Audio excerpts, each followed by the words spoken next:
Hello, everybody. Today I will be solving problem 2.17 from Griffith's E&M book, 4th edition.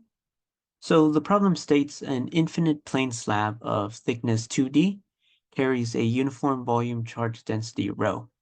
We're going to find the electric field as a function of y, where y equals 0 at the center. Finally, we're going to plot the electric field versus y. And so to proceed, we will be using Gauss's law. And Gauss's law states that we have a closed surface integral of the electric field dotted by some infinitesimally small distance dA equals a charged enclosed, so Q enclosed, over epsilon naught. And so we will be using a Gaussian pillbox inside this slab to proceed. To better illustrate this, we will be looking at the slab from the front view where this red box is highlighting. And so here is the different view.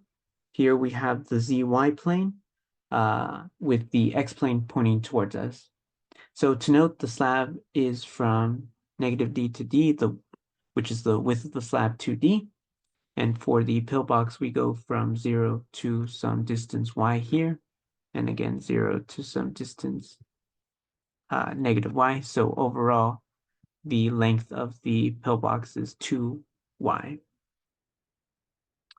And so we note that the length of the pillbox is less than the width of the slab. So we are in the case where y is less than d.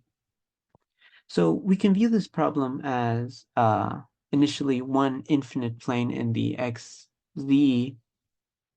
plane. So this is the plane, not a line, but we're looking at it from its side. And we have some pillbox here. And if we were to draw some electric field vectors, so we have one going here, and let's say we find another one going in this direction, we note the xz components cancel out, but the y direction exists still, so the electric field will be pointing in the y hat direction for this infinite plane. And we can view the infinite slab as many of these planes added together, and due to the superposition principle, the electric field will still point in the y hat direction. So for the slab, the electric field will point in the y hat direction. We also note that due to the rho being a uniformly distributed charge within the slab, at the origin, if we're looking to the left or to the right, the strength of the electric field will remain the same because the charge will be distributed equally on the left and right-hand side. And we wanted to note that for the electric field component, now the y hat direction. And so we can view the electric field as E equals E y hat, since there's only a y hat component to our electric field. And so focusing on Gauss's law, we have this surface integral of the electric field times dA. And so we have three different surfaces for this Gaussian pillbox. These two faces right here, and our curved surface here. And so we note the electric field points in this direction here, the y hat.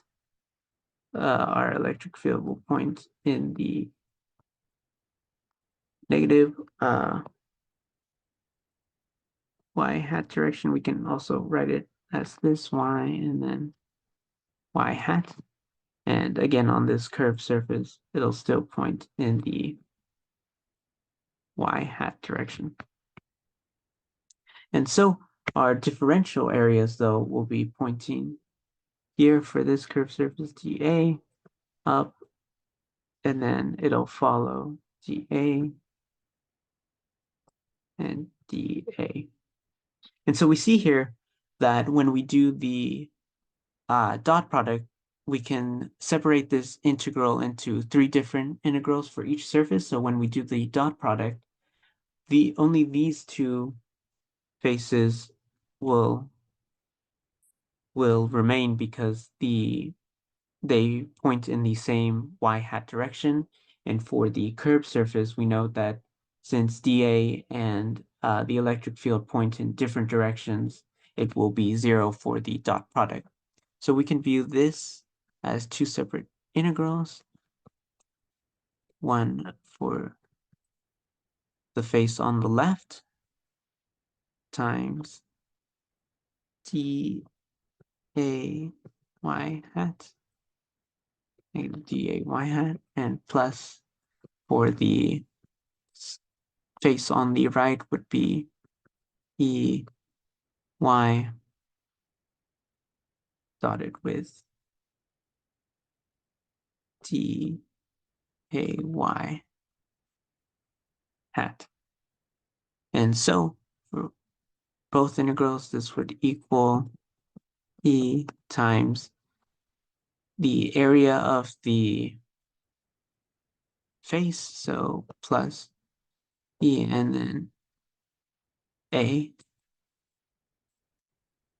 And so when we dot the y hats, they'll be 1.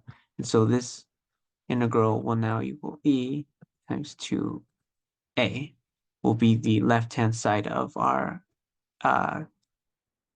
equation for Gauss's law. And then we can have this just be equal to, this can be E or EY, but we'll note this is in the Y hat direction since it's only the Y hat component. And so focusing on the right-hand side of our of Gauss's law, we have Q enclosed over epsilon naught, but we need to know what this Q enclosed is. And to note, Q enclosed is equal to a volume integral of rho d tau. And so since this is a constant, you can pull it out of the volume integral d tau, and our volume integral will be of our Gaussian pillbox, which is a cylinder in this case.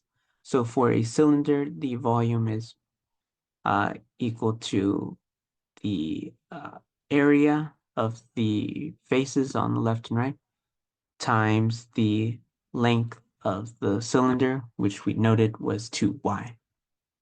And so putting this all together, we have on the left-hand side of the equation, we found was equal to 2EA,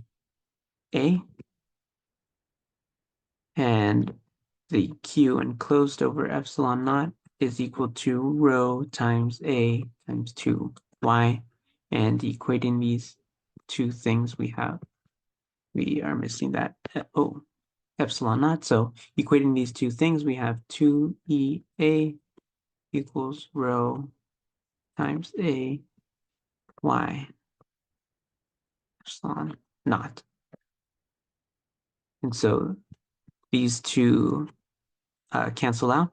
And we note that we didn't need to know the area because the area cancels out for this equation. So E would simply be equal to rho times y over, and then times 1 over epsilon naught.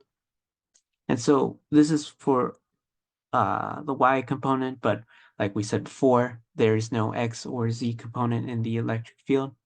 So the electric field will be equal to 1 over epsilon naught times rho y in the y hat direction. And so this was the case for when our pillbox was within our slab, but we can extend this pillbox to be at a distance that is greater than the slab, so it's no longer contained within the slab. But we note some important things. So for this case, y is greater than d.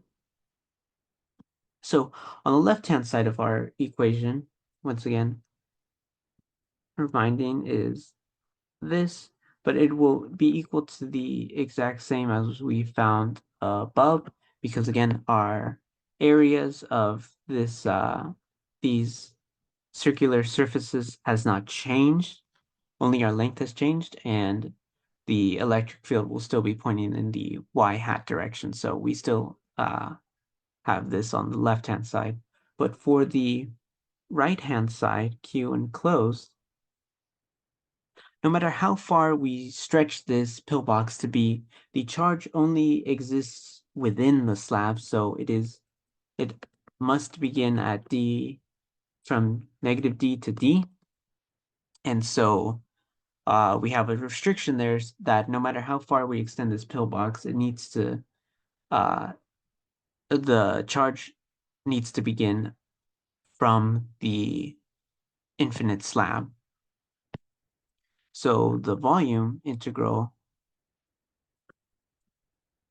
will now equal same setup d tau, but the volume integral will now equal 2 d, the distance 2d times a. And so this is the important difference. Instead of 2y, we have 2d because our charge only exists within the slab, and the width of the slab is 2d. And we have the area of our circular surfaces of the pillbox. And so equating it, once again, we have 2EA equals rho times 2D times A. And our A's cancel out once again, 2's cancel out. And then, again, we are missing this epsilon naught. We have 1 over epsilon naught rho times d y hat direction, because it's still pointing in the y hat direction for this case. And so now our final part of the problem, we have to draw a graph of the electric field versus direction y. And so to make this a little clearer, we still have this y, but for here we can say EY component. And so some bounds here from D to negative D. And so from our first equation we have here, we note that this is a constant, our rho is a constant, and the only one that is variable is our y, and this is a linear equation. So we can say that this will have a positive linear slope. And so for here, it's just simply a line. And the equation of the line is 1 over epsilon naught rho y. But once we hit this boundary D, we have another equation that we just described right here. Same as before, the 1 over epsilon naught is a constant, rho is a constant, but D is now also a constant because it is this width of the infinite slab. So it'll be just a constant line that we are choosing to draw here. And so this can be extended down here. And once again, once it hits this negative D restriction, it'll be a constant line. And so here, this is the component for the electric field and the y component. So 1 E times D, that is the slope. And so just pointing it back, we have here our graphs. So this is the graph of the electric field plotted against the y direction. And so I hope you enjoyed this solution, and thank you for listening.